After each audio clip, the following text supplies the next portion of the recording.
A lot of this is happening because white men in power are afraid that there are not enough white babies being born. We already saw in the census the white population is decreasing because white women are having brown babies. And not just with black men, with all different races. So they're going to attack interracial marriage. They're also going to attack gay marriage because we don't want those white women to marry women. They're also going to go after no-fault divorce because the white women that are with white men that are trying to leave them, we don't want them to do that either. We also don't want the white women who get pregnant with potential white babies to be able to have an abortion. They don't want white women to potentially go on to have careers, so let's get rid of the cap for student loans so that they get potentially trapped and decide, I'll just go get married and have white babies. Gen Z is also at an alarming rate women leaving the church. And when people leave the church, they typically don't get married at the rate that they would under the patriarchy. They're also trying to lower the age of consent and lower what's considered an adult, 14, so that we can trap these white girls into marriages, which their white fathers are going to happily hand them over. Because let's be honest, even if your white dad is okay with your black husband now, they were not happy about that relationship to begin with. Your white dad would much rather uphold white supremacy and hand you over to a 25-year-old, 40-year-old white man while you're 14, 15, 16-year-old than to have you give birth to brown babies. They've already got 54% of you voting with white supremacy. They just need to force the other half with all of these different laws and things to happen. Other races being affected by this is just a byproduct, but really it's to govern white women. And while we're at it, let's take away women's right to vote. So by the time that white women wake up, it's too late. I grew up in Project 2025. I predicted what was going to happen. I did a video last November of what Christian nationalism looks like, and I tell people how you can get out of it or survive in it, or at least just have the knowledge of what's coming because I grew up with it and I know their playbook because they told me and recruited me into their little cult. So, first off, gay marriage, I said from the get-go, like, they are going after that hard. They do not believe in states' rights. That's a cover that they have created so that way they can start getting stuff to the states and then eventually get it federally. But they do not believe in states' rights. They believe in the federal law of the land to be Christian nationalism. So maybe they'll think states' rights in terms of like what preservatives you can put in your food or like if you can own slaves. But when it comes to anti-biblical things, they want that across federally. Anyways, so gay marriage is gone. The next thing that they're going to do is outlaw interracial marriage. In fact, I had a college that was about a few hours away from my Christian cult college that did not allow interracial dating until I think it was 10 or 15 years ago. Not a long time. And legally, they were allowed to say that their students were not allowed to date someone of a different race. And so, yeah, that's coming. And in fact, people have already said, some representatives have already said, like, yeah, I think that should be up to the states. I saw a video this morning on that. The next thing after interracial marriage that they're going to go after is women's rights to vote. They don't believe in women's rights to vote.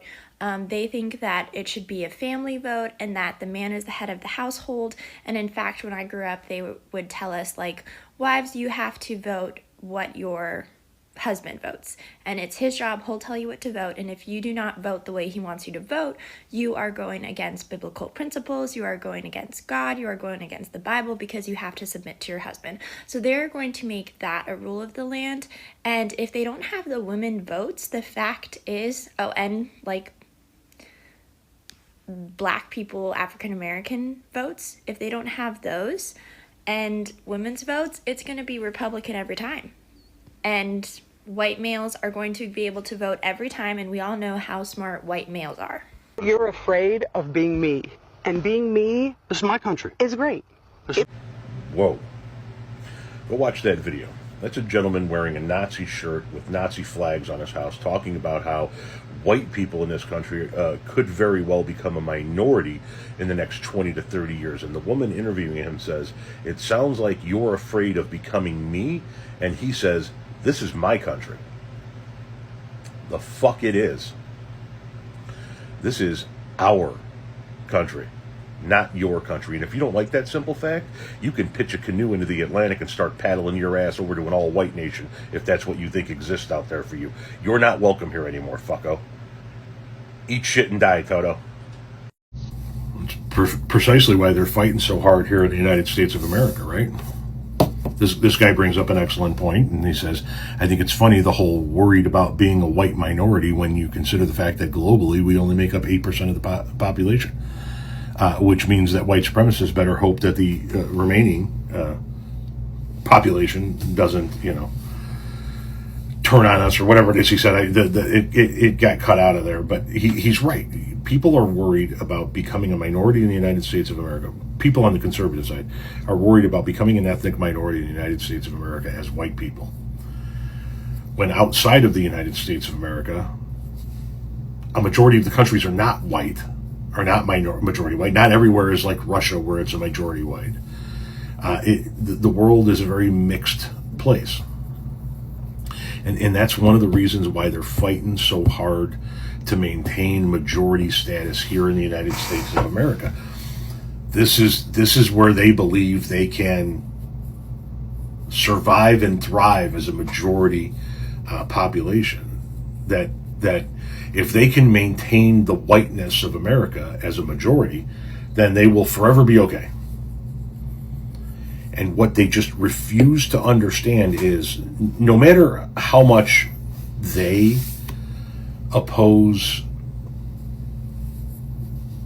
the browning of America is one way of putting it. It's happening. Whether they like it or they don't. We will be a minority in this country as well. But that's why they're trying to round up and ship out as many brown people as possible, encourage as many white women to have babies as humanly possible. Let's look at it from an abortion standpoint, okay? Conservatives are not anti-abortion because they're hoping a whole bunch of black babies are born, right? They use black abortion numbers as a reason why we shouldn't have abortion, but what they really want is they want more white babies.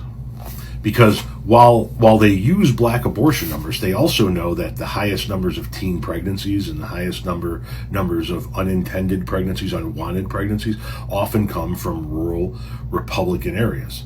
And if they could just make sure that none of those little white girls can get abortions when they get knocked up at 16 or 17 or 18, or even in their 20s, that we can keep cranking out more white babies, and we can make sure that we maintain a majority white status in this country. They're not anti-abortion because they're hoping that a whole bunch of black kids in the inner city are born this year. They're anti-abortion because they see their majority status slipping away, and they are fighting like cats and dogs. They're fighting tooth and nail. Cats and dogs was the wrong analogy there. They're fighting tooth and nail to make sure that we have as many white babies as humanly possible. And ultimately, it's going to fail. Because we are going to be a minority in our own country, whether they like it or not. And then they might see how they treated other people was wrong. Anybody who fears becoming the minority in their country does so, and I said our own country because we all live here.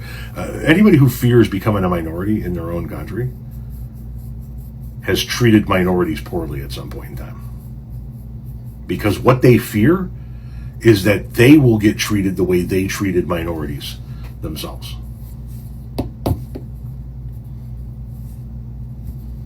That's my take on it.